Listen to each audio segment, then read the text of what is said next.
En 2003, Johnny Hallyday s'est laissé aller à des confidences, dans les pages du magazine Télérama.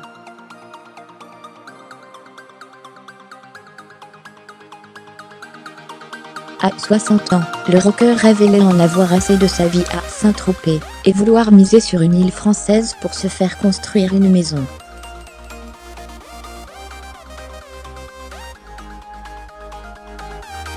Et non, ce n'était pas Saint-Barthélemy.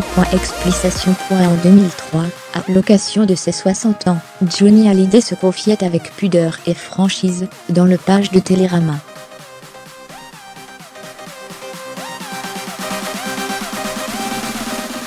L'occasion pour le taulier de révéler où il voulait vivre. Plus jeune, il avait rêvé de vivre à Marne-la-Coquette, une villa qu'il a ensuite souhaité vendre, sans succès.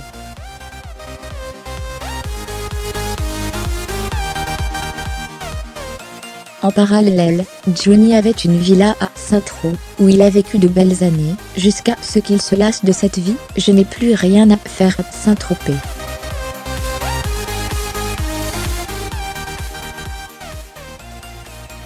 Comme tous les pauvres qui pensent que le luxe, c'est l'aboutissement du rêve, je me suis fait construire une maison là-bas, mais je n'y vis plus depuis 2 ans.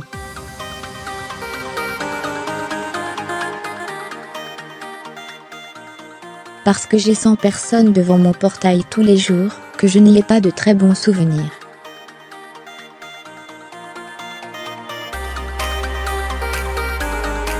Hormis pour rendre visite à Eddie Mitchell, je n'ai plus de raison d'y retourner, explique le chanteur.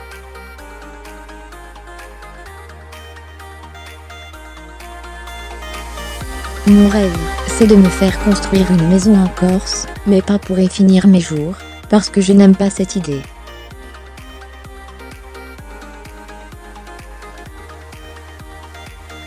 J'ai beaucoup d'amis en Corse, Michel Mallory, Christian Clavier, et puis, là-bas, je peux tranquillement manger dans un restaurant en plein air sur une place publique, ajouta-t-il.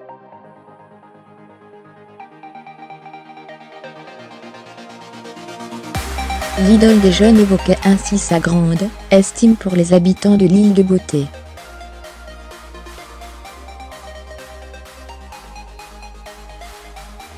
Les Corses ont un grand respect pour les gens connus, et se font un devoir de les protéger.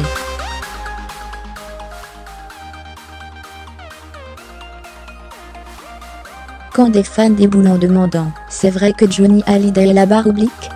Fermez les guillemets, les gens du coin répondent « Johnny qui barre oblique ?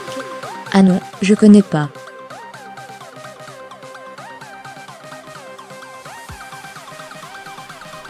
Fermez les guillemets, j'adore les Corses pour cela. C'est un pays où l'on est encore libre, assurait-il.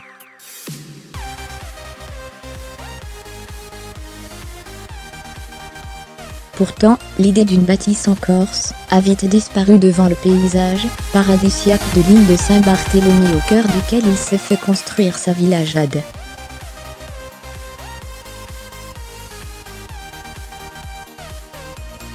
Si au début il trouvait le lieu ringard, il avait tombé amoureux de l'île des Antilles.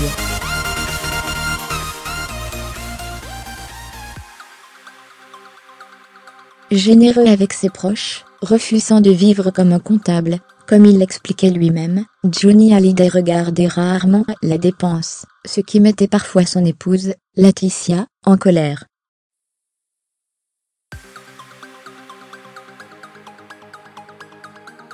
Le roi des flambeurs a tout de même décidé de mettre de côté après avoir passé 25 ans à rembourser ses dettes au fisc.